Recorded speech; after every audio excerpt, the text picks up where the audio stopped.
happening, y'all? What is happening? What is happening? What is happening? It's Shivani back into his house. We live in full effect. Baby, I'm here. And today, I got a special reaction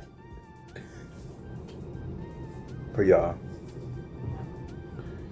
So today's story, or video, I should say, we're reacting to, it is by Hood Politics TV.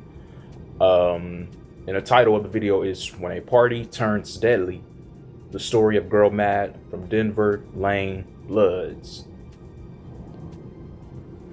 So this should be a real interesting one. First, I want to send my condolences to her. I believe she has passed away. So condolences to her and her family, and to anybody else that was close to her and affected by her death. I do want to send my condolences, and I hope y'all are in a better mental space. But anywho, go ahead and relax, sit back, and enjoy the video with me. All right. Welcome to Hood Politics. In this episode, I will be discussing the story of Dominique Moore, also known as Gurl Mad, from the Denver Lane Bloods. The facts of the case are as follows. On the night of Friday, September 24th, 2021, there was a birthday party taking place in the Hacienda Village Projects in Watts. Among the attendees was a woman named Dominique Moore and her friends, Christian and Precious. The three had gone to the party together, and by all accounts, the night was going well. People were talking, dancing to the music, and having drinks. By midnight, Precious had had too much to drink and started arguing with others at the party. Dominique wanted to leave because she was irritated with Precious and embarrassed by her behavior. She and Christian tried to calm Precious down, but she continued yelling and cursing at people. Dominique told her to go to the car multiple times, disrespectful, and had to leave. And she replied, "For what? It's good. Ain't nothing going on." The man told her to leave again and started pushing her. Dominique and Christian pulled Precious away, and the three started walking to the car. The man followed them. Moments later, a woman nicknamed Hollywood approached the man and asked him what was going on. He hit her in the face and continued following the group to their car. When Dominique, Precious, and Christian, it's always that one friend. That friend can never just hold their damn liquor. A gun by his side. He approached her and Christian, who were on the passenger side of the car, and told them to hurry up and leave. Dominique was standing on the driver's side and told him to calm down, and they were leaving. The man then walked around the car, approached Dominique, and pointed the gun at her head. Another man who was standing nearby grabbed him and told him to relax, but was pushed away. Christian ran to the other side of the car and got between the man and Dominique. He then motioned to a group of men that were standing across the street. The men ran to the car, and one of them got between the gunman and Dominique and separated them at arm's length. He tried to calm the situation, but his pleas fell on deaf ears. Moments later, the gunman pushed the man out the way, aimed the gun at Dominique, and opened fire, hitting her in the neck. Dominique started running, and the man shot her 2 more times. She stumbled a few feet and collapsed on the ground. The shooter then fled the scene. 911 was called, and police and paramedics arrived at the scene a few minutes later. They attempted to help her, but sadly, there was nothing they could do, and Dominique Moore was pronounced dead. She was 27 years old and the mother of a young boy.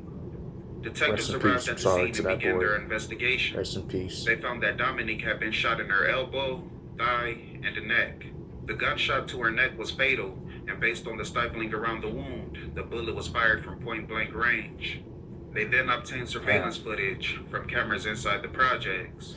The video showed an armed man following Dominique and the others to their car. Another video showed the man aimed the gun at Dominique's head. Investigators were familiar with Dominique and knew that she was a well-known member of the Denver Lane Bloods and went by the nickname Gurl Mad, or GM for short.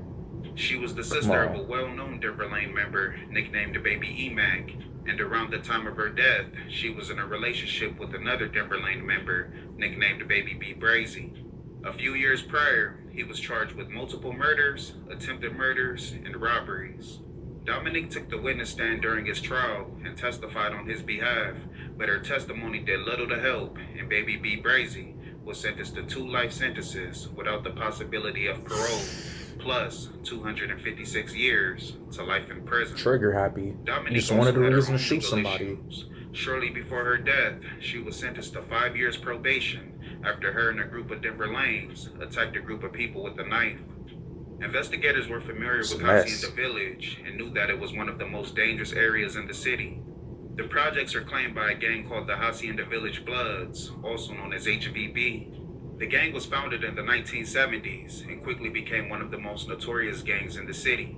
The gang became widely known after helping to organize the 1992 gang truce, along with the Grape Street Watts Crips, the Bounty Hunter Bloods, and the PJ Watts Crips. A study found that out of 9 of the most dangerous projects in LA, Hacienda Village was found to have the most crime. In the year 2000, Hacienda Village was renamed to Gonzague Village after a woman named Ozzie Gonzague, who was known for her community work in the area. But the projects are still widely referred to as Hacienda Village, or the Hacies for short. 2 days after the shooting, investigators arrested a member of the Hacienda Village Bloods named Darnell Kelly and charged him with Dominique's murder. He later pled not guilty, citing self-defense. The Haciendas and the Denver Lanes didn't have any issues and were on good terms, but investigators knew that the murder of someone as beloved as Dominique could put them on a warpath. It took a lot of conversations and things happening behind the scenes to prevent an all-out war from happening. Darnell's trial began in March of 2023. The prosecutor during the trial was a man named Timothy Richardson. Richardson described Darnell as a hot-headed gang member and said he initiated the confrontation with Christian, Precious. Growing up is about elevating. Sorry about that, Joe. Credit is a key. Thanks to Kickoff, my credit is 700. With Christian, Precious, and Dominique. He said Darnell pulled out the gun and started giving orders, and the moment he felt challenged, he started shooting. The defense attorney was a man named Jay Keenan. He told the court that Darnell did shoot Dominique, but said he only did so because he believed she had a gun and was going to shoot him. Richardson then began calling witnesses to the stand, the first being Christian. Christian described going to the party with Precious and Dominique that night. He said everything was going well until the drinks kicked in. Christian told the court that earlier that evening, Dominique showed him a gun that she kept in her purse. Richardson then called Precious to the stand. Precious told the court that she and Dominique were close. She described going to the party with her and Christian. When asked if Dominique had a gun that night, Precious said no. Investigators didn't find a gun at the scene, in the car, or on Dominique's body, and none of the surveillance video showed her with the gun. Darnell took the stand and told the court that he grew up in the projects and he is a member of the Hacienda Village Bloods. He said he didn't know Dominique personally, but had seen her on social media and knew that she was from Denver Lanes. He said he didn't have any animosity towards her, and the Haciendas and Denver Lanes aren't enemies, so he didn't have a reason to target her. He admitted to always carrying a gun, knowing that he wasn't supposed to because he's a convicted felon, but said it's necessary to have one to protect himself from rival gangs. Darnell then told the court about the night of the shooting. He said it was routine for him to go to the projects, and that night he went to the party. He noticed Christian, Precious, and Dominique were there, but he had no plans on interacting with them. Later that night, he saw Precious arguing with multiple people at the party and decided to intervene to keep things from escalating into a fight or a shooting, because that would draw unwanted attention from the police. Darnell said he approached Christian and asked him what's going on, and he replied, "Nothing right now, just trying to get her to chill out." Darnell said he started walking away, and Precious said, "I'm not going anywhere, bitch ass nigga." He replied, "Yes you are," and then pushed her away from him. He then looked at Christian and told him to control her. Darnell said Dominique wasn't part of the initial confrontation, and he didn't have any interaction with her up to that point. A few minutes later, Dominique, Precious, and Christian started walking to their car. Darnell said he followed them to make sure they left. Christian looked back and told him they got her, while Precious continued cursing at him. He said he noticed Dominique messing with her shirt and assumed she had a gun, but didn't see it. Darnell said Hollywood grabbed him and asked him what's going on. He stopped to talk to her for a few moments, but then he noticed that Dominique, Precious, and Christian still hadn't left. He approached them again, and Precious started cursing at him, and the two started arguing. Hollywood approached Darnell again to see what was going on, and he pushed her away and said, "Get out of my face." He told Christian they need to leave, and Dominique chimed in, saying they were about to. Darnell told her they should have already left, and the two started arguing. Darnell said he walked to the driver's side of the car, and the argument got heated. He denied pointing his gun at her and said he was actually pointing his finger at her while telling her to shut up. A few moments later, Darnell said he noticed Dominique was holding a black semi-automatic handgun by her side. She said, "You better back up, you better back up," and he replied, "What you gonna do?" Darnell said Christian and multiple others tried to intervene and calm the situation, but he and Dominique continued arguing. Darnell said he saw her rack the gun and believed she was about to shoot him, so he pulled his gun and shot her. He said he shot her a second time because she was still holding the gun, and he shot her a third time because she had turned towards him and he believed she was going to shoot. Keenan referred to Christian's testimony and told the court that it's not a coincidence. He said Dominique showed him a gun earlier that evening, and Darnell saying he saw her holding a gun later that night.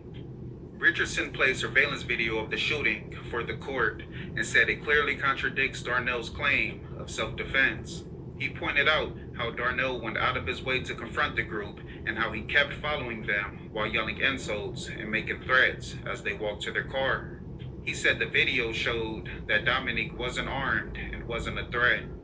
Richardson closed by saying that Darnell acted as if he owned Hacienda Village and could bark out orders to wherever he felt like, and because Dominique didn't give him the respect he felt he deserved, she deserved to die. Ultimately, Darnell was found guilty of murder for the death of Dominique Moore, as well as gun charges. On May 22nd, 2023, Darnell Kelly was sentenced to 40 years to life in prison. I want to thank you guys for tuning in. Please like, comment, and subscribe. Right, y'all. It's gonna be the video. I will try to leave the original link of the video within the description or the comment section below. If I forget, please do contact me. Listen, we have 48 subscribers. Road to 100. We practically there. It's right around the corner. All we have to do is just keep being consistent, keep sharing. We gotta keep making sure that these videos, we gotta keep the algorithm up with us. We're not chasing the algorithm. We making the algorithm chase us. Without us, there wouldn't be an algorithm. So we're gonna keep doing what we're doing. You know? But follow my socials. DM me if y'all want to talk to me. DM me, request videos y'all want me to do. And yeah, that's all. I'll be sure to catch y'all next time. Be kind to one another.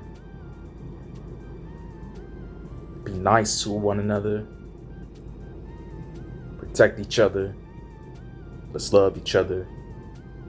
Let's cherish each other, all right? I'll see y'all next time.